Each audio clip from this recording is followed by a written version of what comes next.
देखो, एक तो आप पेज नंबर 4.104 पे, पेज नंबर 4.104 पे सेम पैटर्न क्वेश्चन है, बिल्कुल है ना, वापस नहीं करवा रहा हूं मैं। क्वेश्चन नंबर 35, ये होमवर्क कर लेना। 35 सेम पैटर्न है बिल्कुल।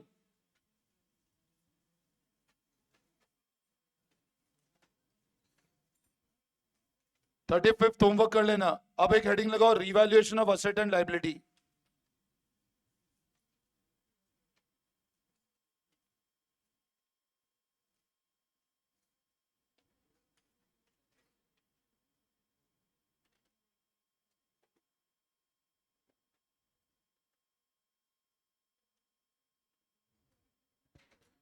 हेडिंग लगाओ, revaluation of asset and liabilities. Put a new heading, revaluation of asset and liabilities. देखो, it means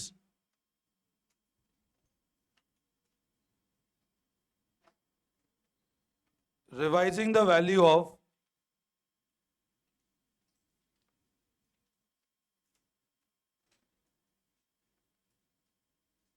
asset and liability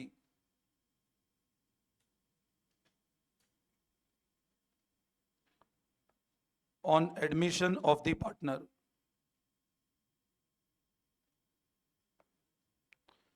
मतलब असेट और लायबिलिटी की वैल्यू को रिवाइज करना पार्टनर के एडमिशन पे।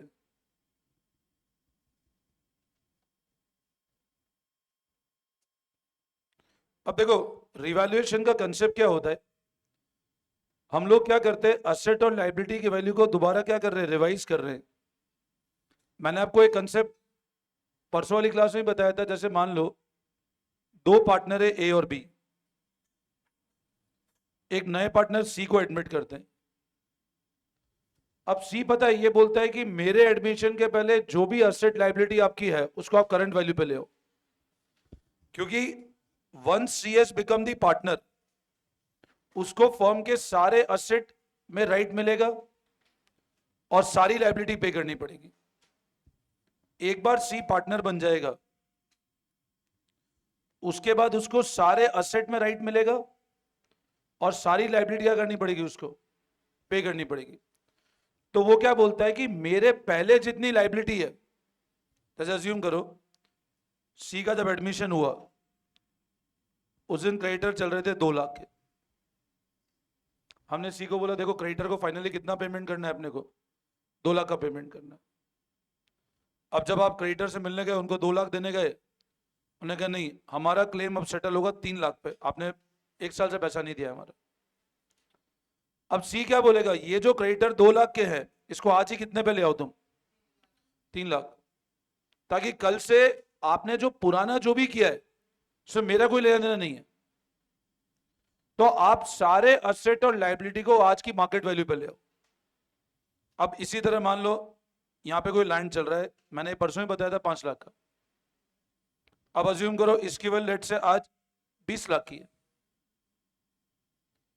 अब मेरे को एक बात बताओ, अगर सी को आप पार्टनर बनाते हो 5 लाख रुपए का लैंड को 5 लाख पे लेकर के, और सी का एडमिशन हो गया और मान लो लैंड 5 लाख का कल से कितने बिका, तो सी भी राइट मांगेगा ना 15 लाख में।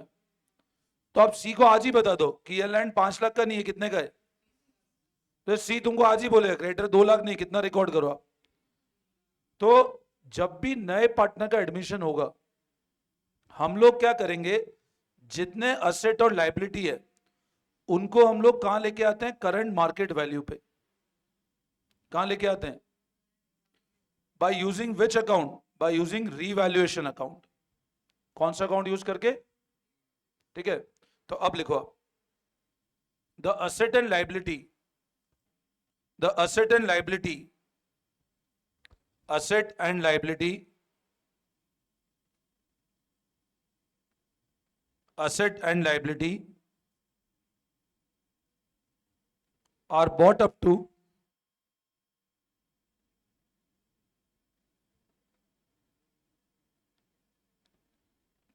present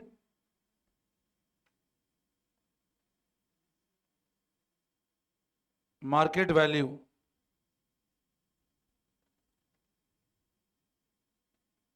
by using revaluation account। आज की मार्केट वैल्यू बुलाते हैं कौन सा अकाउंट यूज करके? रीवैल्यूएशन अकाउंट को यूज करके। अब लिखो नेक्स्ट लाइन में जर्नल एंट्री।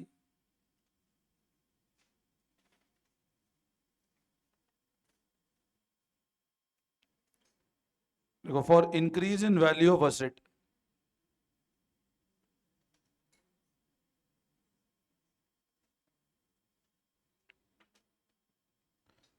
अब बताओ असेट अगर बढ़ाना है, बताओ असेट अगर बढ़ाते हैं तो क्या करना पड़ता है, डेबिट या क्रेडिट? डेबिट। तो लिखो asset account debit to revaluation account. ये एंट्री है असेट को बढ़ाने की। अगर असेट को इंक्रीज करना है तो एंट्री करेंगे asset account debit to revaluation. Next,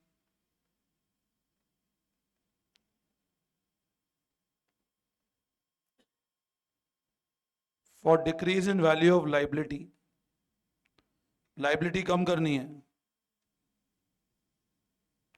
तो लाइबिलिटी कम करने के लिए डेबिट करेंगे, तो लाइबिलिटी टू रीवैल्यूएशन। एंट्री आती है समझ में?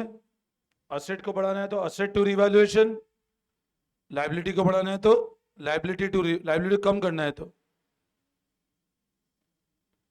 लाइबिलिटी को कम करना है तो लाइबिलिटी टू रीवैल्यूएशन। बोलो इसमें कोई डाउट? ये क्लियर है बिल्कुल? Next, for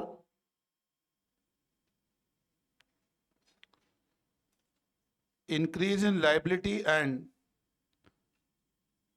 decrease in asset, ये एक साथ ही कर रहा हूं मैं एंट्री, है ना? मान लो लाइबिलिटी बढ़ाना और असेट कम करना है। अब लाइबिलिटी बढ़ाना है और असेट कम करना है। लाइबिलिटी बढ़ाना है तो रीवैल्यूएशन अकाउंट डेबिट टू,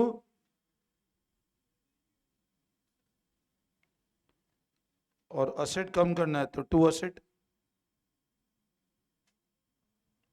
बोलो इस एंट्री में कोई डाउट? ये भी क्लियर है?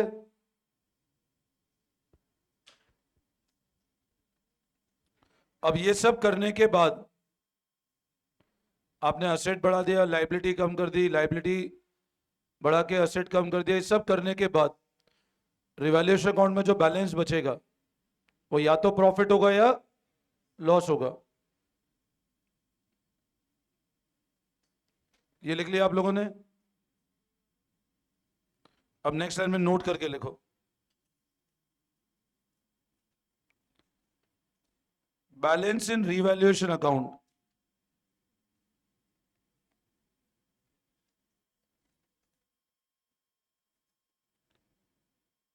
will now be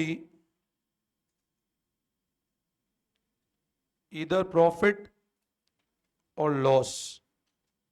या तो प्रॉफिट होगा या क्या होगा? which will be shared among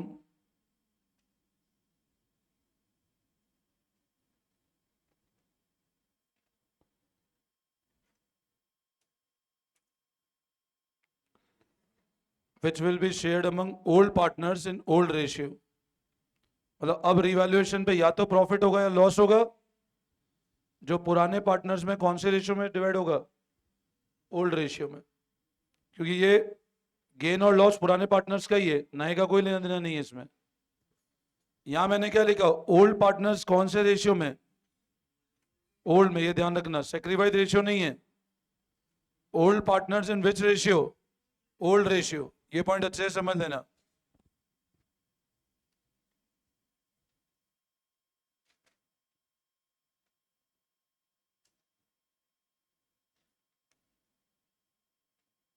question 43 देखो,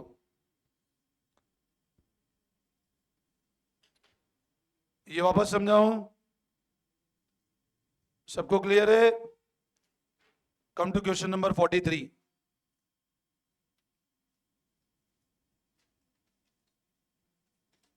Pass entry in the books on the admission of the partner. Machine be reduced by 60 and building appreciate by 4 lakh. अब machine को reduce करना है 16,000 से, क्या करें? 16,000 से कम करना है, तो लिखो रिवैल्यूएशन टू मशीन.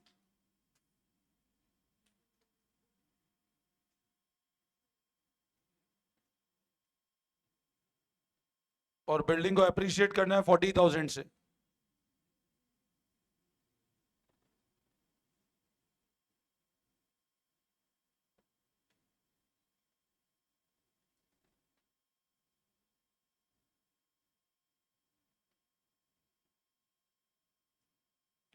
मशीन कम करना है और बिल्डिंग बढ़ानी है. बस बीइंग मशीन रीवैल्यूड और बीइंग बिल्डिंग रीवैल्यूड. इसकी जॉइंट कैसे करोगे? रिवैल्यूएशन बिल्डिंग ये कैसे करोगे जॉइंट? इसको अलग करना ही ज्यादा पड़ेगा, जॉइंट में ज्यादा दिमाग लगाना पड़ेगा. अगला, अब प्रोविजन बनाना है डाउटफुल डेट्स पे. डेटर कम करना है एक तरह से. 80,000 का 5% कितना प्रोविजन आता है? 4,000 रुपए. तो लिखो entry revaluation account debit to provision for doubtful debts 4,000 रुपए.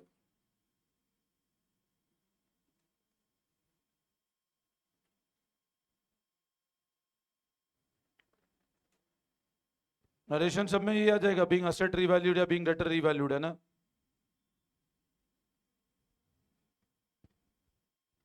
नेक्स्ट,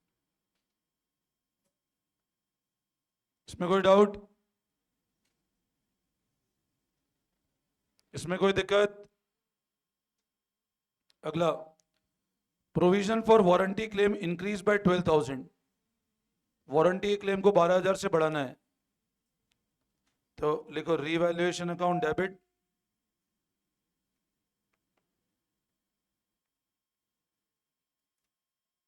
टू वारंटी क्लेम्स 12,000 रुपए.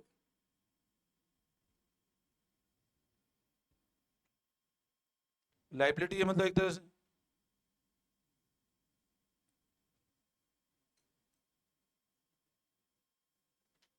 नेक्स्ट, फर्नीचर जिसकी बुक वैल्यू कितनी है 50 to be reduce by 40%. Reduce by 40% मतलब 40% से कम करना है. देखो, एक तो वर्ड होता है रिड्यूस बाय 40% और एक है रिड्यूस टू 40%. बाय मतलब 40% से कम करना है और टू मतलब 40% तक कम करना है. मतलब एक तरह से यहां पे कितना कम करना है, समझे बात को? बुक वैल्यू 50,000 है, उसको 40,000 कम करना है. बाय 40 मतलब 40% कम करना है, तो क्या करेंगे बताओ? 30,000. तो लिखो रिवैल्यूएशन अकाउंट डेबिट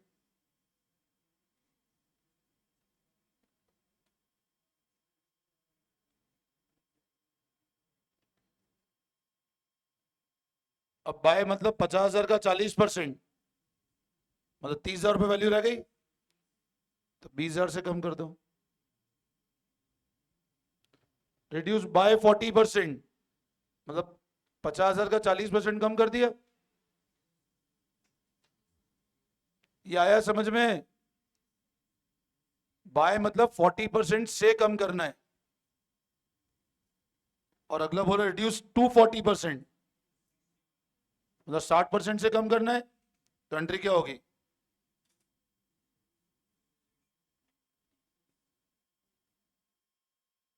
तो ये एंट्री 30,000 से कर दो. इसमें 60 मतलब अब बताओ इसमें रिमेनिंग वैल्यू कितनी बचेगी और इसमें रिमेनिंग वैल्यू कितनी बचेगी? दोनों में डिफरेंस क्लियर है? एक में रिमेनिंग वैल्यू 20,000, एक में 30,000. इसमें कोई doubt? Any confusion?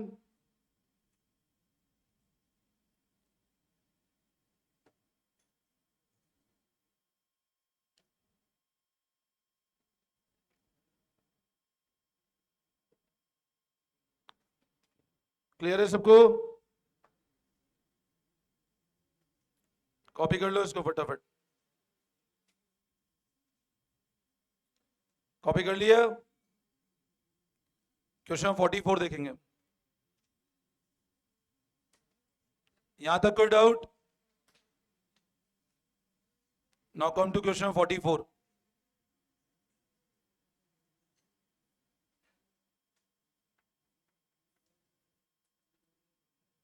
Unrecorded investment 20,000 to be accounted. Unrecorded investment मतलब इन्वेस्टमेंट अपना असेट है ना, तो उसकी अकाउंटिंग करनी है, तो क्या करें? तो लिखो एंट्री।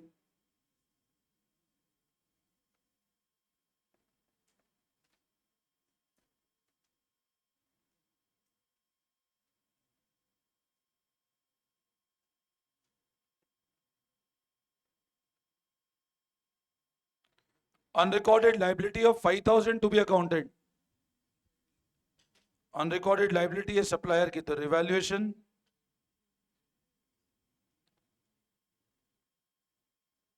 टू सप्लायर कितने की है?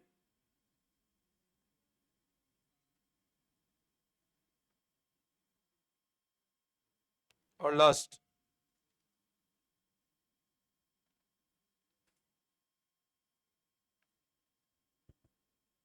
इसमें कोई डाउट?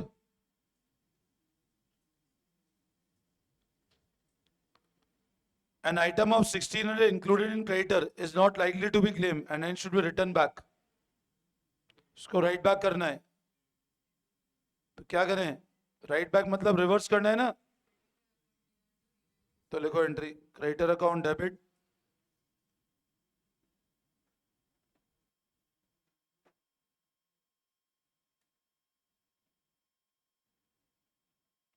कितने रुपए?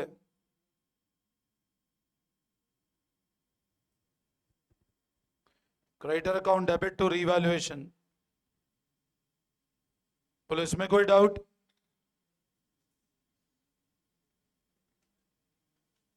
ये क्लेम नहीं होगा इसलिए राइट बैक कर दिया उसको।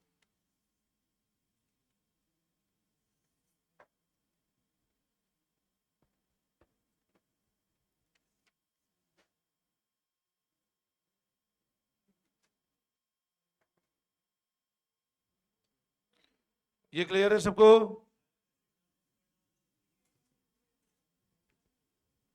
कोई दिक्कत? क्लियर है बिल्कुल? अब लिखो नेक्स्ट हेडिंग वापस। देखो treatment of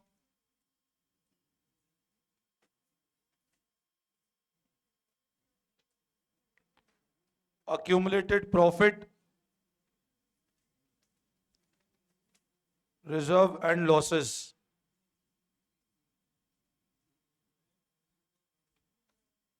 Treatment of accumulated profit, reserves and losses. Treatment of accumulated profit, reserves and losses.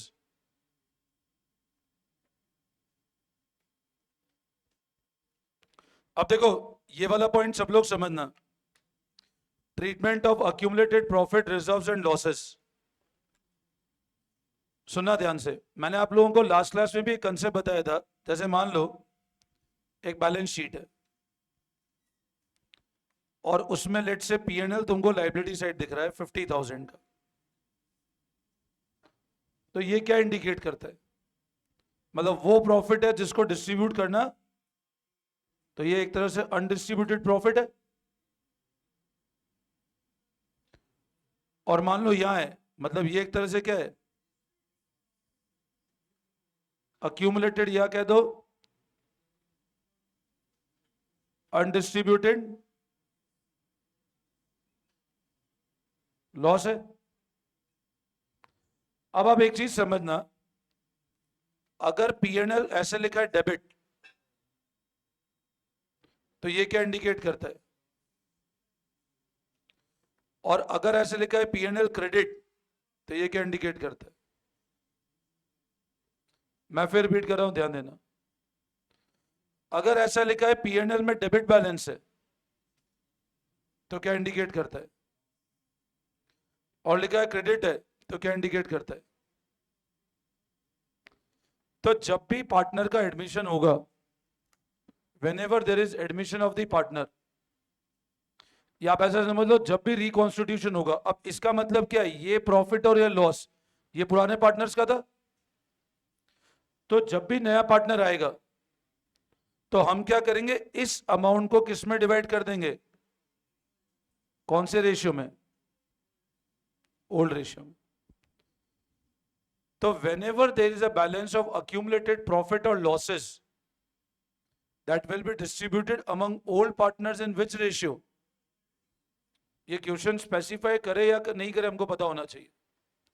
अच्छा, इसमें इवन जनरल रिजर्व भी होगा तो भी इंडिकेट करता है undistributed profit.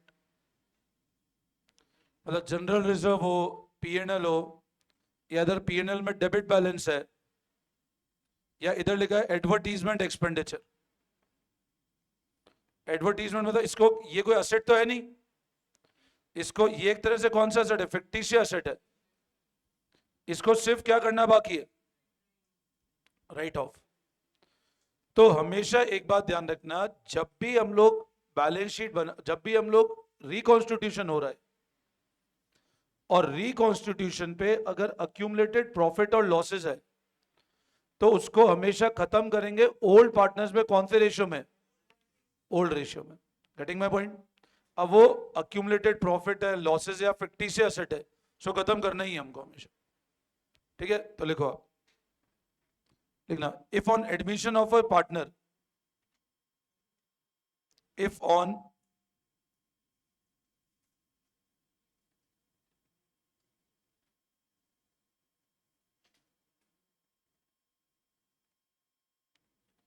there exist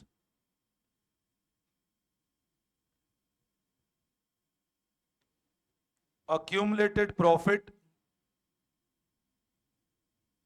or losses, comma fictitious asset, मतलब एडमिशन पे अगर मान लो प्रॉफिट है, लॉसेस या फिक्टिशियस एसेट है, then it will B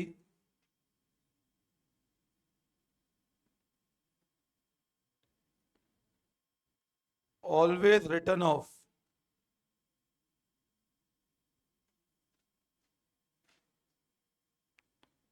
among old partners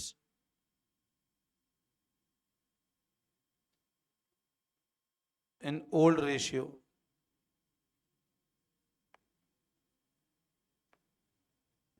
old partners in old ratio।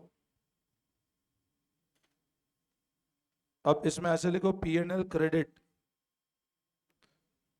इसका मतलब है अक्यूमुलेटेड प्रॉफिट, और लिखा है पीएनएल डेबिट,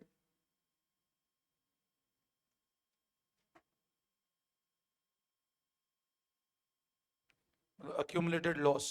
क्रेडिट मतलब अक्यूमुलेटेड प्रॉफिट है और डेबिट मतलब अक्यूमुलेटेड लॉस है।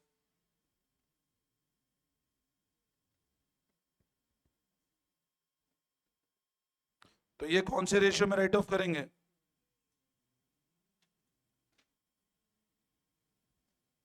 ओल्ड रेशियो में जाएगा ये ना।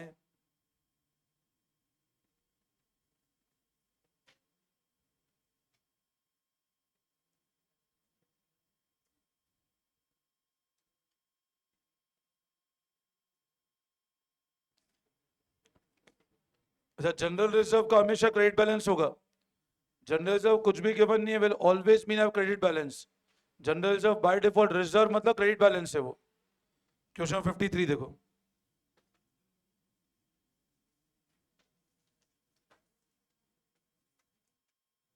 Page number 4.108, question number 53। X and Y are partners sharing profit and loss in the ratio 3:2. On 1st April, they admit Z as a partner for 1/5 share. On that date, there was a balance of 1,50,000 in general reserve. अब जिस दिन admission किया, कितना balance पड़ा है general reserve में, 1.5 लाख रुपए का बैलेंस है। तो क्या करेंगे बोलो, इस बैलेंस को डिवाइड करेंगे किस में, एक्स और वाई में, कौन से रेशियो में। तो लिखो आप, लिखो entry, general reserve account debit,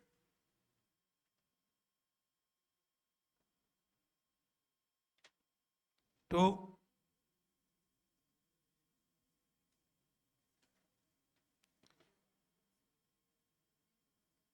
1.5 lakh को डिवाइड करो बेटा 3:2 में।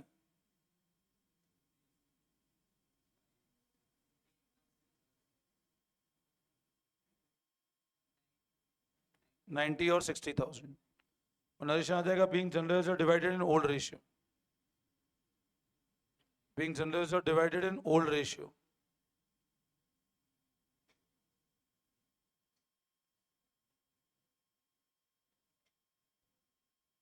और आगे बोल रहा है डेबिट बैलेंस 20,000 पीएनएल में है। अब डेबिट को खत्म करने के लिए क्या करोगे? पीएनएल में डेबिट बैलेंस है तो डेबिट को खत्म करने क्रेडिट करना पड़ेगा। तो एंट्री कैसे करेंगे?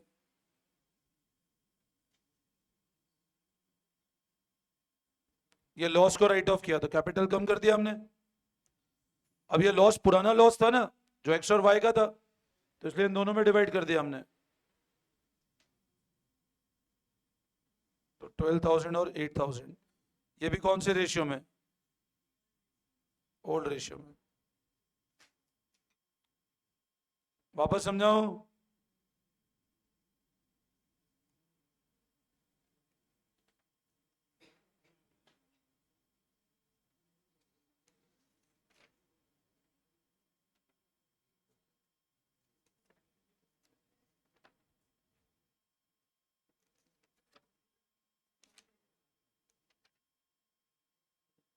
अब आप लोग पेज नंबर 4.45 पे इलस्ट्रेशन 48 होमवर्क करना।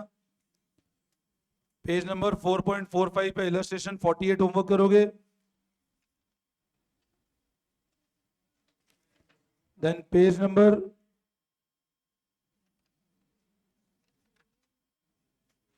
4.37 4.36 पे इलस्ट्रेशन 40 होमवर्क करोगे। 40